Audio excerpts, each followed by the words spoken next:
Good evening and welcome to Have I News for You, which last week got higher ratings than Who Wants to Be a Millionaire, but only because it wasn't on. In the news this week, as their popularity plummets in the UK, BMW launch a new family saloon that puts child safety first.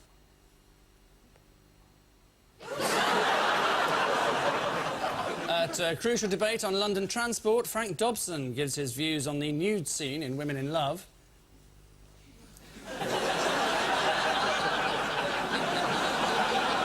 And in London, British Telecom's new code changes goes as smoothly as could be expected.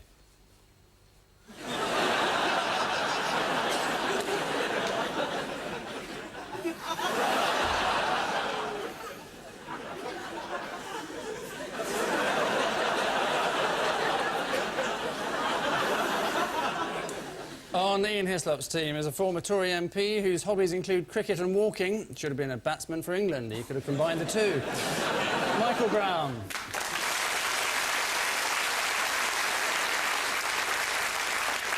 And with Paul Merton tonight is PR's King of Sleaze, whose exclusive phone calls to the nation's tabloids are always put straight through to the editor, just in case the story's about them. Max Clifford.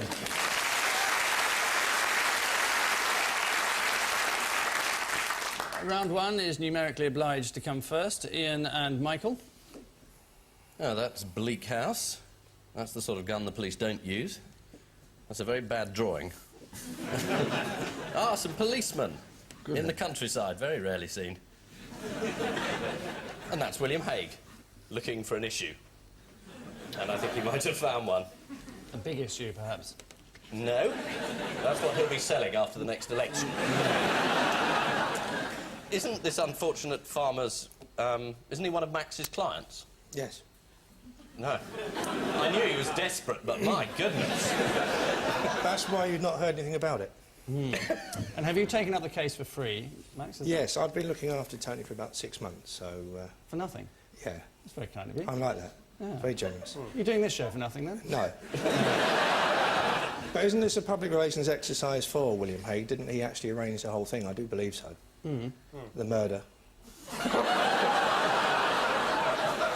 It's the first bit of... You really are good, aren't you, Max? This is the story you're trying to peddle, anyway. No, this is the one that you'll read about Sunday. Right. I haven't finished making it up yet, but I'm just fine-tuning at the moment. OK. But you know who's come out on your side, don't you? No. Your old mate, David Mellor. Really? Oh, well, there you are. Isn't that wonderful? A man who you described as a total arsehole, ugly inside and out.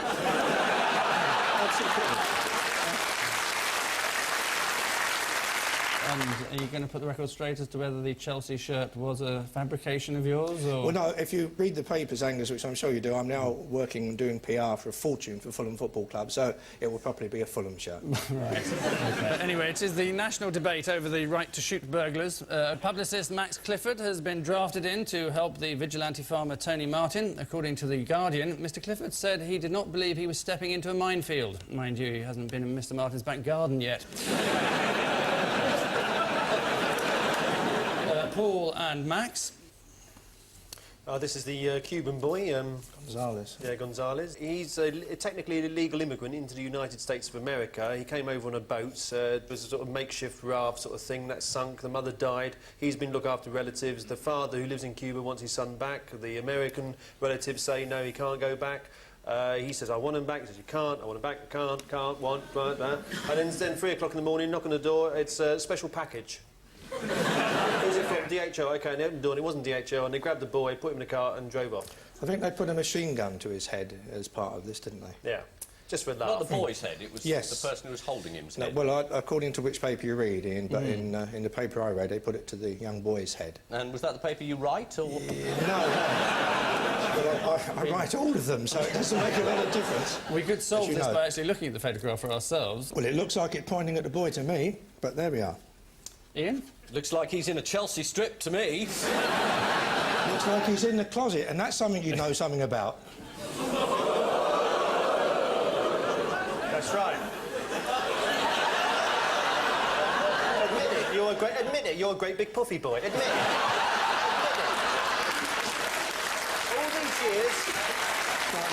All these years, he's been doing Jimmy Somerville impressions. Yeah, all these years. Yeah. And now we know. He should be told. Yep. Yes. I'm gay. There we are. Edit it there. Yeah, Edit it you there. heard it. No more, just edit it there. Yeah, Max first. isn't a liar. Apparently, this is all going to be an end of the economic warfare between America and Cuba, and this little boy is going to be the peacemaker. I'm becoming more pro-Castro as I get older, actually. Yeah. Why? Well, because I'm a... The beard, or...? I mean, I'm very pro-Cuba because I've got shares in a Cuban restaurant in South London. And we theme it... You Tory MPs never change, do you? On Maggie's Die Hard. So you heard it here first. Michael is a communist and Ian is gay.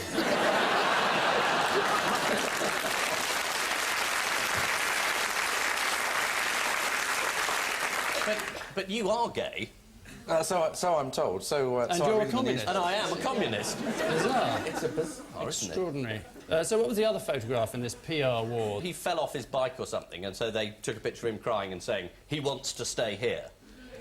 So there are endless sort of photographs of the type that Max will know about, where you put the photo in and put a caption to it which isn't true. Like Private Eye. No, that's a joke, Max. Oh, really?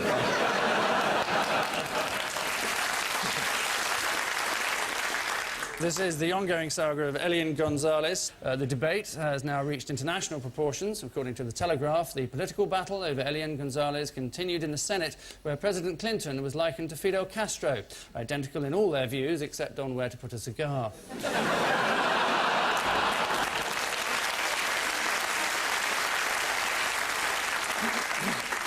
Ian and Michael, 6 days and counting. Ken for London. Betting slip. Steve Norris being interviewed by... Or is it Steve Norris interviewing the kid? Trying to get the mother's phone number, I Susan think. Kramer. So anyway, Ken Livingstone's going to win. Right. 34% ahead in the polls. The betting slip, they've stopped betting on anybody because we all know that he's going to win. Poor old Dobson. What's this He week's- should have shaved off the beard, you know. There's no doubt about it. I wonder what a You think- beardless Dobson would have looked like. But anyway... Vote loser, or you just don't fancy him? Well, I just... And what was Dobson's slogan this week? I'm going to lose. Beware the cost of Livingston. Very Yes, vote Dobson for crap puns. Did you ever have any of Norris's women on your books, Max? No, only the first 6. I didn't get involved after that. But you're responsible for the downfall of most of the Tory party, aren't you? I hope so, yes. Is it just Tories you do? No, I did reveal to the world about your friend, Which one? Ron Davis. You're going to keep Common. this joke running, are you, mate? Clapham Common. Well, that's rich coming from somebody who's about to celebrate 1,000 issues of Private Eye. Yes. Keeping a joke running.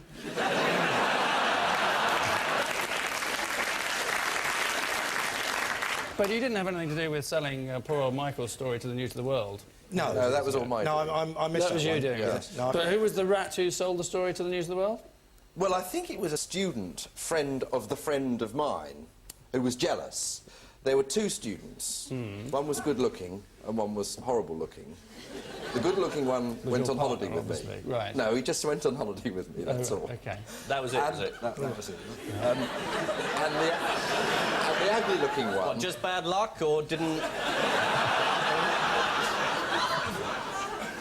You should The take Ian on ugly-looking one holiday got with you. jealous because he didn't go to Barbados with me as well. Oh, I see. So he then spilled the beans to the News of the World. 10 grand he got. Sold himself cheap, didn't he? Yeah. And you had to resign as the whip. I thought I'd go because I probably would have to. Right. Because the But Tory was it a party good was holiday? falling That's apart. the main thing. Holiday was great, yes, Excellent. yes. So it is the news of London's mayoral election that bookmakers have stopped taking bets on Ken Livingstone to win. Stephen Norris has spent an exhausting 2 weeks pressing the flesh, so obviously he's had no time to go campaigning. And finally, in this round, Paul and Max. Oh, I know this one. This is Brands Hatch. It was very sunny at Brands Hatch, and everybody had a wonderful time. Everybody got in early, saw a magnificent race, and then got home on time to watch the highlights on the news. Have you been away this week? Well, as a new tactic, I've decided not to read any papers at all. Evidently. So it's Brands Hatch. Yeah, Brands Hatch. Right. And Bernie Eccleston was to be congratulated for picking April as opposed to July. That's right. So you want Ian to get the points for this, do you? Ian and Michael, what's the answer? Oh, well, it's something to do with...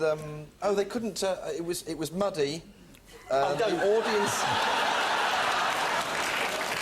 The spectators couldn't get through the mud. I think it was Silverstone. We think it was Silverstone. Right. Yeah, jointly we think it was Silverstone as a guess. It was going to be in July, nice and sunny and all the rest of it. Yep. They changed the rules, made it on the wettest day of the year. Who so changed nobody the could get rules? there. Was it, I don't know, was it Bernie Eccleston? Do you know, I could have sworn I've heard that somewhere. Yeah, there's an echo in this building. It's just when you say it, Max, is. no one believes it.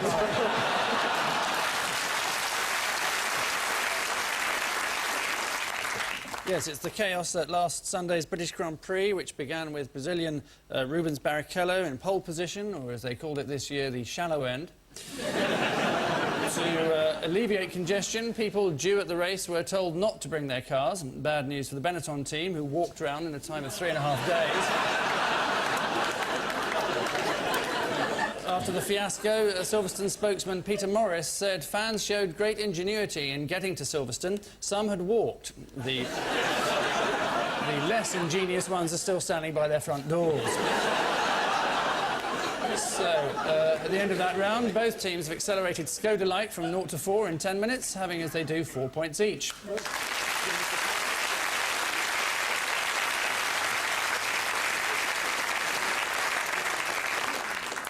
Round 2 is the BBC's favourite round. No film footage to pay for, just a couple of headlines ripped out of a newspaper. Ian and Michael. Custard-coloured mouse and its 149 friends. It's Pikachu, I'm afraid, is the custard-coloured mouse, and its 149 friends are the other Pokemon. This is the probably worst and worst drawn film and craze in history of badly sort of conceived little monsters that fight each other. And children trade cards and have a fantastic knowledge of 150 monsters. They can't remember 5 countries and their capital cities.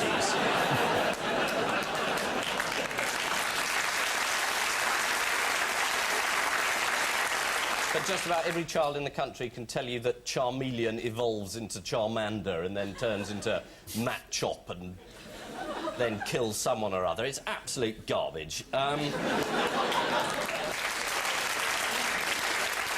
got an idea for these medieval history cards that I think are going to be a big hit in the playground. You're pretty angry about this, aren't you? I'm very, very bored. I've seen the Pokemon movie, which is probably the worst film ever made on any subject ever. You haven't seen Kevin and Perry go large, then? Stinks. So you'll know what the slogan is. Gotta catch 'em all. Absolutely. I'm going to be a kids presenter next. Well, you already advertise it on BBC television.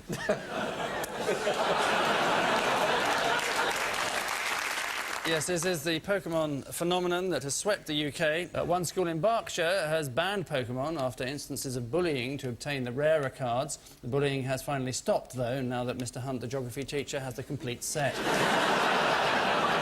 In Philadelphia, there have been reports of the first Pokemon-related killing. Police have issued a photo fit of the suspect, and they've alerted neighbouring states, asking if they want to swap it for some of their photo fits.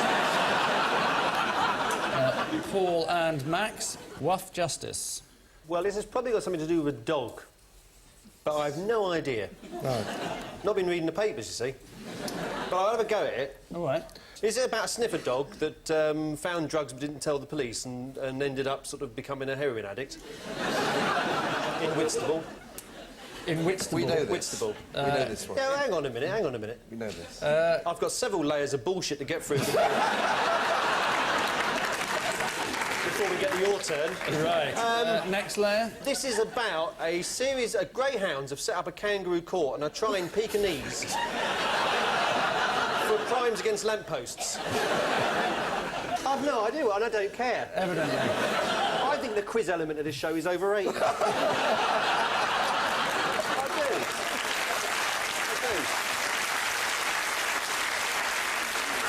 just sit around and have a bit of a laugh, and it doesn't matter. Well, Is this new feeling about the quiz element related to the fact that you're 2-0 down this series? Well, yes, and the fact that I'm 17 series to 1 up. Ian and Michael, then, put us out of our misery. There was something the other day about a dog. I mean, I think Paul's probably right. About a dog. We can't compete with this level of research. And it was being taken for a walk by its mistress, and it picked up a lump of wood and ran off and ran in the car, and she got home. And then the police rang and said, your dog's nicked a bit of wood out of the park. And the woman was prosecuted. And that, though it sounds surreal, is actually true, isn't it? It's true, yeah. It is absolutely the right answer, rather bizarrely. And the park ranger who called the police said, we do have a problem occasionally with people taking whole trees. You wouldn't argue if you had a dog that size. The story was a gift for headline writers. The Times ran with police get stick from dog owner. The Mirror gave us dog hounded by police. The Star had call special branch. And the Independent went for dog owner is cautioned for stealing stick from the park. Never knowingly interesting. All of which, at the end of this dogfight, means that it's Ian and Michael who are enjoying the lead, ahead as they are by a whisker, 8-4.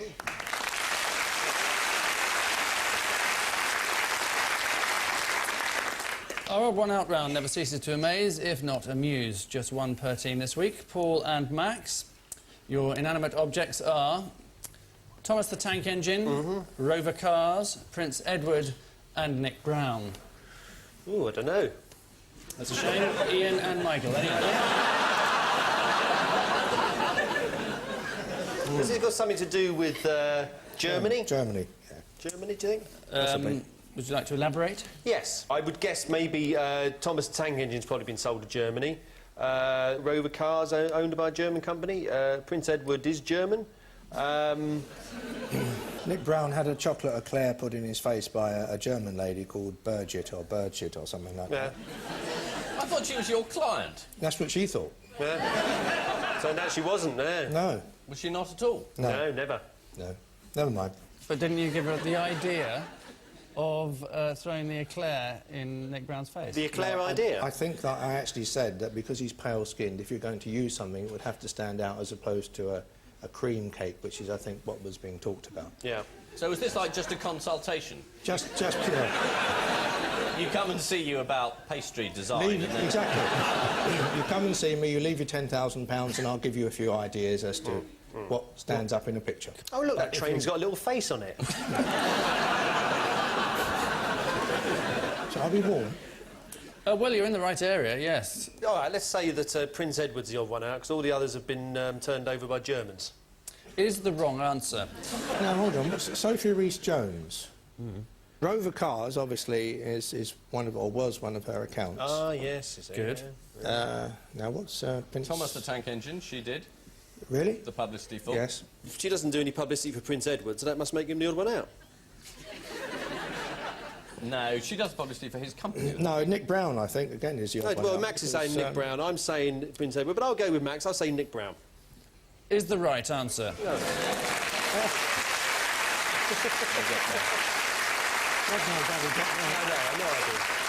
After Nick Brown's face was smeared with chocolate, he said, I tentatively tasted it because I thought it was something else. As you do. The Rover subsidiary was recently deemed a waste of space by its German parent, something Edward's more than familiar with.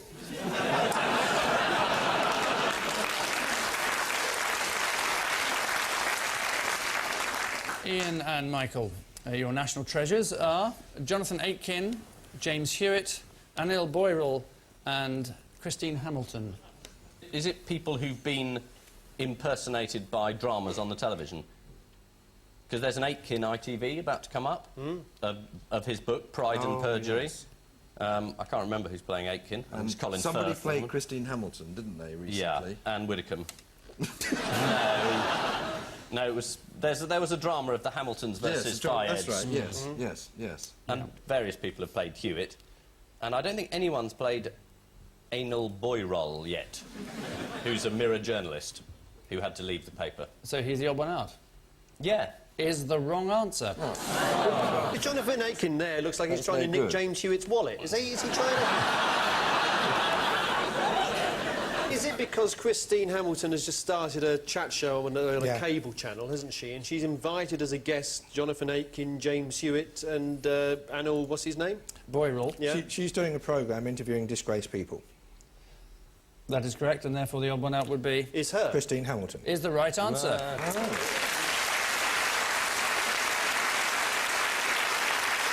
Yes, and James Hewitt, what was revealed about him last month in GQ? He's thick. He had lunch in Paris with... Oh, and he took someone on a joyride down the tunnel where Diana died after lunch, as a sort of thrill. Yeah. He was with 4 Venezuelan women, and they'd drunk between 1 and 2 bottles of wine each. So he decided to test out the Henri Paul route. All went tragically wrong as he emerged from the tunnel unscathed.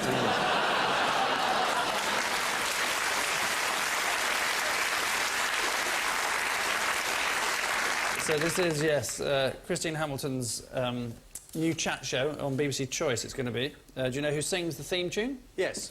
Vince Hill. Christine Hamilton's chat show is starting now. Goes like that. Turn off, please. If you would. No need to No tell one's them. watching anyway. No. BBC Choice, no one watches that. Well, people have exercised a choice not to watch it. It's actually Christine who sings the theme tune herself. Oh, my God, she doesn't, does she? Yeah. Poor deluded cow.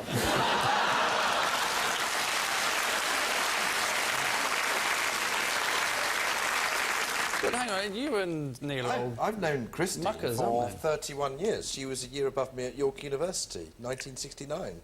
And I remember being present at the University Conservative Association dinner when she was sat next to Sir Gerald Nabarro.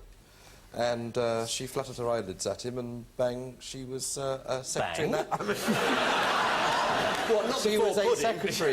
That's how she started. That's how she began her journey into the political environment, because he offered her a job. But I was more thinking of your tie-up with Neil, really. I knew him a bit. I was Not thinking how when well. you... Not all that well. Right, when you were both paid by Ian Greer Associates. Oh, yes. Yes, I've forgotten that. Lobbying US tobacco, Well, you know, and failed to register it in the members' interests. Well, that was when I was an MP. Yes. Well, You were young. I was young. Like Michael Portillo. I mean, it was all a very long time ago, and it was just a youthful dalliance. I had met Neil on the odd occasion, yeah. Is he nice? Yeah, we got on all right. We got on all right. You took the checks together. It was friendly. After you, Neil. No, after you. Huge check tobacco. Unfortunately, it wasn't that big, Ian. How big was it? Not very big. Go on. Let's talk about size. It was a 4-figure amount. Right. The actual products that US tobacco made, weren't they carcinogenic, basically? Yeah, that wasn't my finest hour, was it?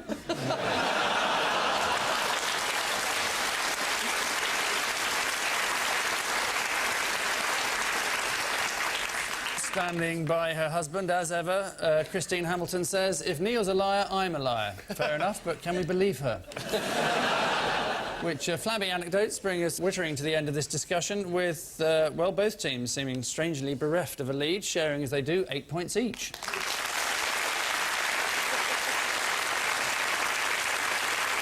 And so, last but still least, our final missing words round, edited highlights of this week's headlines, including some, none or fewer from this week's guest publication, the quietly impressive Pastry, Art and Design. Oh, no, I do read that.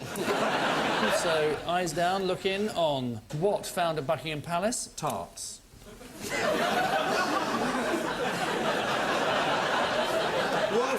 Unexploded Duchess. What about life? Deadly asbestos is the answer. This is deadly asbestos found in the Queen's kitchen, to be precise. The Queen was apparently astonished to learn that she had a kitchen. Next, St George lived what? For pastry, he couldn't get enough of it. Somebody said there's a dragon outside. He said, never mind that, I've got to eat this pastry.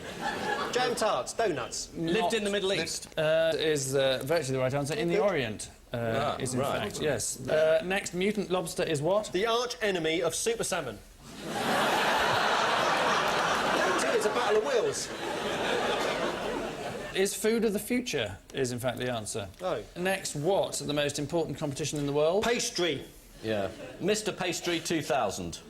USA pastry. It is from Pastry Art and Design. That's why I keep saying the word pastry. Yes. Pastry, pastry, pastry, pastry, pastry, pastry. Pastry World Cup is what we've heard. Imagine the Well, how are you tension. going to hold that up? It will just crumble. Shoe pastry. You know quite a lot about pastry, don't you? Not that I'm wishing to characterise your sexuality in any way. What was the gesture that went with shoe pastry? I was just saying if it was a cup made of shoe pastry as opposed Shoe to pastry. crumble. Yeah. Right. Obviously, if it was made out of crumble, it would crumble. But Yeah. if it was made out of another sort of pastry, Right. I don't know, phyllo, shoe, Yeah. it might stay in one piece and you could eat it. Spend a lot of time in the kitchen, do you? Yeah. No, none at all, but I do like eating. Right. I may have to stop you. I've just lost the will to live. In that case, Ian, keep going. And lastly, what was right up Napoleon Street? Napoleon's house.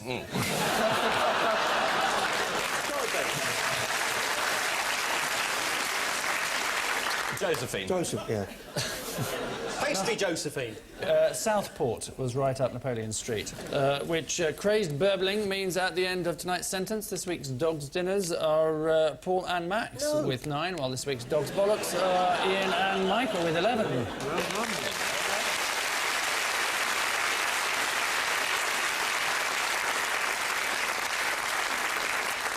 So, shot of whiskey to our winners, shot of Sporty Spice on holiday to our losers. But before we release them back into the wild, there's the looming spectre of our caption competition. That's the last time I put win a lot in my underpants. Is the bloke saying to the dog behind him, now, Bruno, you'll make the others jealous? Last year I entered a dog at Crufts, and this year I thought I'd do it the other way round.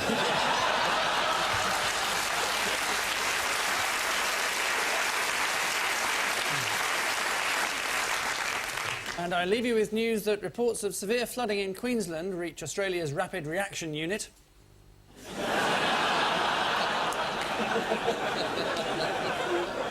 At a dress rehearsal in London, the returning officer places the mayoral candidates in their likely order. And at a family gathering in Windsor, Prince Andrew announces his plans to remarry Fergie.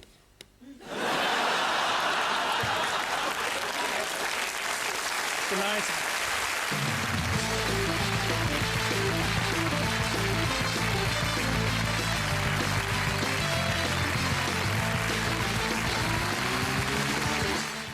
A Nasty Case bringing back all the memories for DL and Pascoe. Feature-length drama just about to start on BBC One.